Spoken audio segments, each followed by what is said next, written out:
ఏపీలో జరుగుతున్న జలధార జలహారతి పనుల్లో గొలుసుకట్టు చెరువులు పునరుద్ధరణ అభివృద్ధికి అత్యంత ప్రాధాన్యతనివ్వాలని సీఎం నారా చంద్రబాబు నాయుడు ఆదేశించారు. జలధారల పనులను ఈ నెలాఖరులోగా పూర్తి చేయాలని ఆదేశించారు. సీఎం క్యాంప్ కార్యాలయం నుంచి వీడియో కాన్ఫరెన్స్ ద్వారా జలధార జలహారతి పనుల పురోగతిపై సీఎం చంద్రబాబు సమీక్షించారు. ఉపాధి హామీ నిధులను పూర్తి స్థాయిలో సద్వినియోగం చేసుకునేలా జలధార పనులు చేపట్టాలన్నారు.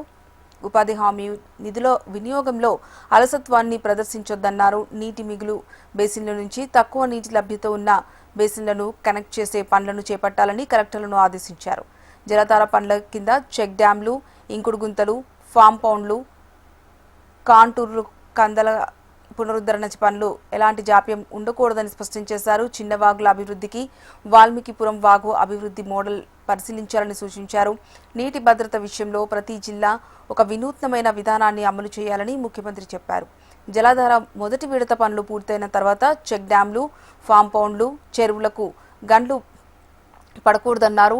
నీటి ప్రవాహానికి ఆటంకం కలగకుండా కాలువలు, కరకట్టలలో అడ్డంకులు తొలగించాలని స్పష్టం చేశారు. అధికారులు క్షేత్రస్థాయిలో పనులను పర్యవేక్షించాలని సూచించారు.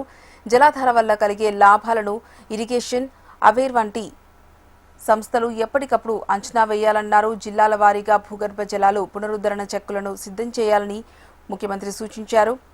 జలాధార కార్యక్రమంలో స్థానికులు, రైతులు, నీటి సంఘాలను భాగస్వాములను చేయాలని, దీనికి ప్రజాప్రతినిధులు, అధికారులు చొరవ తీసుకోవాలని సీఎం సూచించారు.